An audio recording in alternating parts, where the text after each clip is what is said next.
Welcome to Discover Indie Film. I'm your host, Jeff Howard. I'm very excited to have Camille Corbett with me. Hey, Camille. Hey, Jeff. All right, so you are listening to a 4 questions episode of the Discover Indie Film podcast. That means Camille is going to answer these 4 questions, which are: name 3 favorite films, name an underrated film, name an overrated film, and name a lesser-known film that people should seek out. But before you answer those questions, I'm going to tell people about the island and about you. Camille is a multi-hyphenate creator. I met you at Sherman Oaks Film Festival in 2023, where your film, The Island, was an official selection and won the Programmer's Prize for Exceptional Filmmaking, short film horror. You wrote, directed, produced, starred in, also as we know, you did costuming and other things. Yeah. You kicked ass on that, but you also do stand-up, you're a writer. People should listen to the podcast before this one because it was just super interesting, and I think everyone enjoyed getting to know you better. Thank you. But now, and people should just go to @thewittygirl on Instagram, and they can find all your stuff. And now it's fun. Now we just get to fun and talk about movies. So, you want to name 3 films that you love? Okay. Oh my God. Okay, so Climax by Gaspar Noé, because I'm a sick fuck. I have to be real. I love The Last Mistress. I forgot the director of that, but I believe it's a woman. And it has Asia Argento in it. It's pretty insane. It's all in French. I'm usually someone that hates subtitles because I'm ignorant. And again, like Climax also has subtitles. But yeah, if a movie has subtitles and it's actually good, it is worth watching for sure. And then the last one, this is going to be hard for me. Like, I should give you one that doesn't require subtitles because I hate them. Okay, so I recently saw this movie called, and it's like a classic film, but it's new to me. It's called like The Red Slippers, and it's like a ballet film, and yeah, it's so good. It's giving Black Swan, which I love the film Black Swan so much, but it clearly, like, Black Swan is a ripoff of this film. And it's insanely good. And it's like one of those films that's made in Technicolor. Nice. So it's old as shit. Old, but well, you know, what's funny is you named your 3 for 3 on films I haven't seen. Oh, no. And by the way, if it's not obvious, I'm a proud sick fuck myself.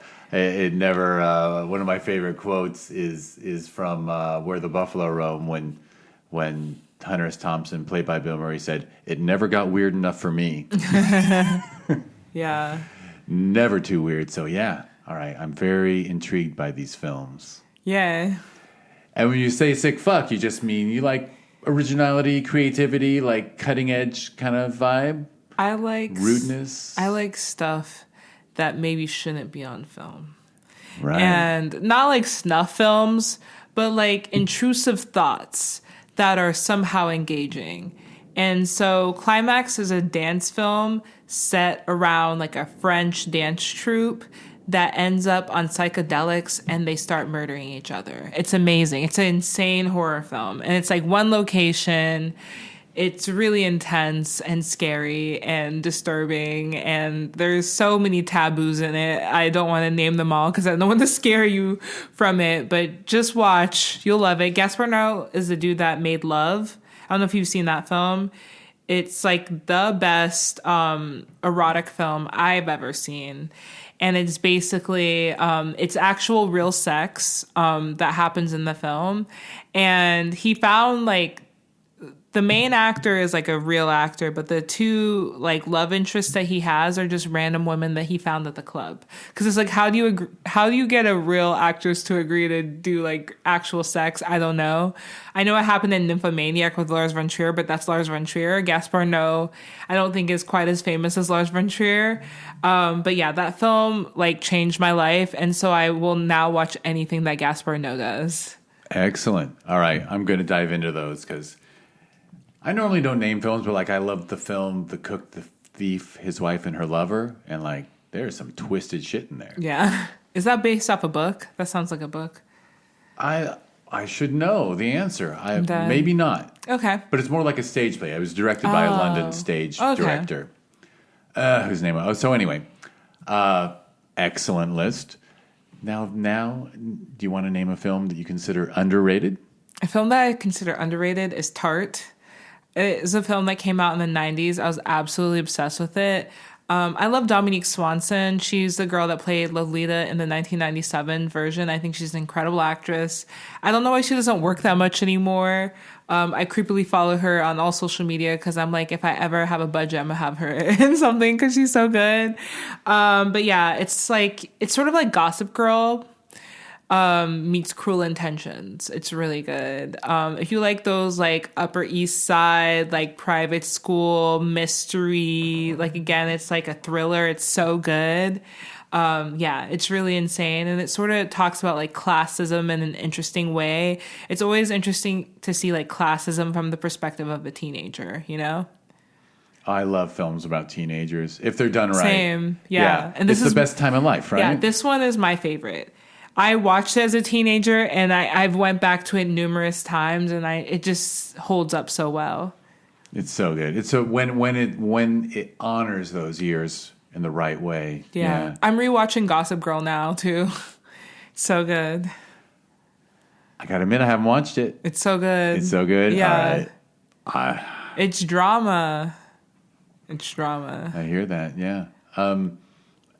I can't help but say, like, when an actor kind of doesn't work as much as you think they should, I know I kind of sound like I'm virtue signaling, but I always wonder if it's because they just hated the harassment or that's probably what it is. Or the mistreatment. I mean, especially of a young woman, right? She played Lolita, so yeah. Who knows what she went through? Oh my God! Yeah, what idiot men. Yeah, what Harvey Weinstein did to her, probably. Yeah, you know? or just the number of guys that I want to have a meeting with the girl in that film. Yeah, bring her in. Creepy. And it's like, yeah, why wouldn't that turn you off? Yeah, sucks. Well, hey, maybe you can get her in a feature and like turn it all around. That'd be amazing. Amazing. All right, this one's fun. I'm rubbing my hands together to hear your answer for a film that is overrated. Oh God, which one isn't? And you can name plenty. One of my favorite answers of this one, a young woman director said, all films made by men. Honestly, that's a good one. I feel like Call Me By Your Name. People love that film so much. But I really love Challengers. I'm a Challengers girl. I also hated that other film he did, the body horror film. I forgot what the name of it is. I just think that he needs like the mediation of like commercial success to like soften the blow of his artistic viewpoints. That I feel like, because Challengers was like the perfect film, and it was because it was so commercial, but he's so artistic, he couldn't like break from it. So it was such like an artistic commercial film that I feel like I just want to see more of that from him, you know? Because Call Me By Your Name was like a little too like inward. Sure. And it was up for a ton of awards and all that. So fair enough. It's just the Timothée Chalamet effect. I guess so. All right. Well, one to go, which is a lesser-known film to seek out, which actually you covered in spades, but feel free. A lesser-known film? I said this in the previous episode, but Audition. That film was so fucked up. It was really scary. I love films where, like, men do things and it's like, oh, is this what you actually want? And it's like, no, this isn't what you want at all. Haha. So right, and that's the Japanese film. Yeah, Audition. Yeah, it's super good. It's about a dude that auditions a bunch of actresses to be his next wife in like some fake audition, and then the one that he falls in love with the most ends up being the craziest, which I'm just like, why? I would never try and audition a bunch of male actors to be my husband because I know they'd be all crazy. It's like, what were you thinking, you psycho? That's crazy to me. It is a crazy concept, and Lord, well, whatever. I don't have to analyze a film I haven't seen yet, but you know.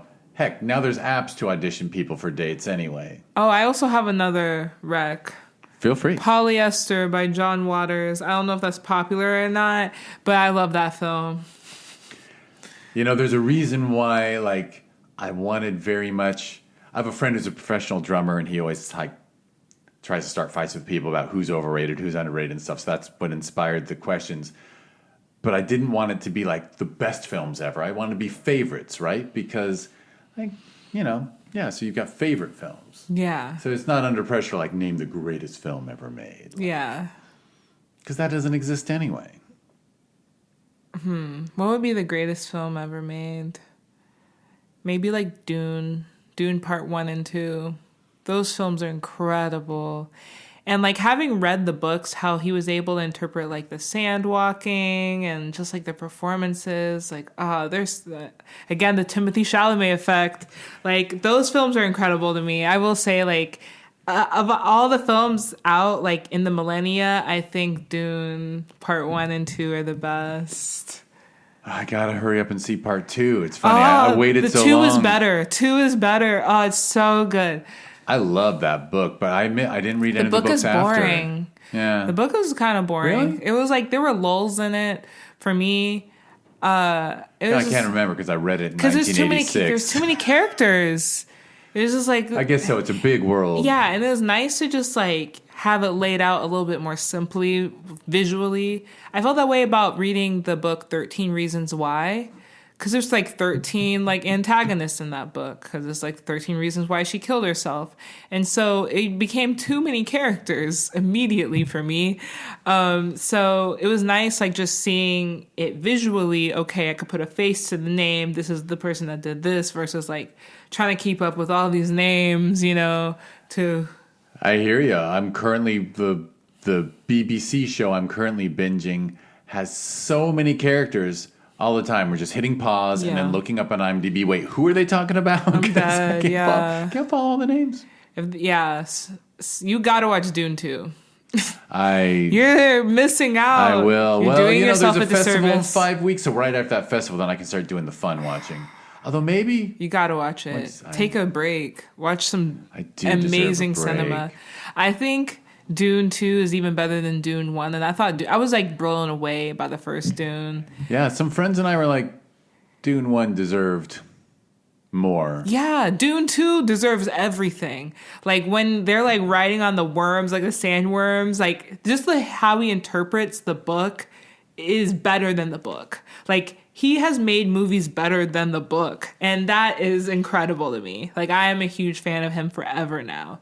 Dennis, I don't know how to pronounce his last name. Denis Villeneuve. Yeah, I do not. Yeah, that's never coming out of my mouth. When we the fake American French is just like, let's just not pronounce some letters. Yeah, I literally pronounce his name so different than that. So, yeah, he's definitely like, he created the best 2 films so far of the millennia, and I bet Dune 3 is going to be even better. I'm so excited. And I like that he put a big gap in between like the times to film it. Like I know they probably have like hectic schedules knowing those actors because it's Zendaya and freaking Elvis, who's a dude, Austin Butler, and Timothée Chalamet, so it's like, you know, crazy schedules. But like also like they get older in the books, you know what I mean? They get pretty old in the books, so it's like nice to be able to see the progression. That's true, and I just saw the Harry Potter connection with them getting old, but characters getting older, through a story. So cool. All right, well, that was fun. Yeah. All right, I got a great list. Now you've given me, I got some homework because there's like 5 or 6 films I really want to watch. Yeah. Especially I really want to watch Climax and Love because you're going to love them. Up my aisle, man. Up my alley, not aisle. Same thing. I guess so. Synonyms. For sure. All right, well, I'll wrap us up. Thank you for listening to the Discover Indie Film Podcast with Camille Corbett as my guest. If you want to learn more about Camille and her excellent work, just go to @thewittygirl on Instagram. And like and subscribe to this podcast. Be kind. Give it a good review even. You can learn more about the podcast if you go to discoverindiefilm.com. And it's on social media as @DIFWins all over the place. I met Camille at the Sherman Oaks Film Festival, where her film The Island took home some awards. You should definitely watch The Island. You can find it if you go to her Instagram. We hold that festival the weekend after Thanksgiving every year now. Worked out better, actually. Yeah. And you can learn more if you go to ShermanOaksFF.com, and it's at ShermanOaksFF on social media. And you can learn about its sister festival that we hold every June. That's Film Invasion Los Angeles. And you can learn more if you go to FilmInvasionLA.com or at FilmInvasionLA. And lastly, check out the Indie Channel, indiechannel.tv, or it's a smart TV app that you can get all over the place. It's got great indie films. You should support indie film. I mean, the big Hollywood stuff can be great, but there's people making really creative, original stuff, and they don't have to fight through a corporate accounting department to get their stuff made. But yes. God bless the creators, right? That's how I feel. Yes. All right. Thank you, Camille. Thank you for having me. And thank you, everyone, for listening.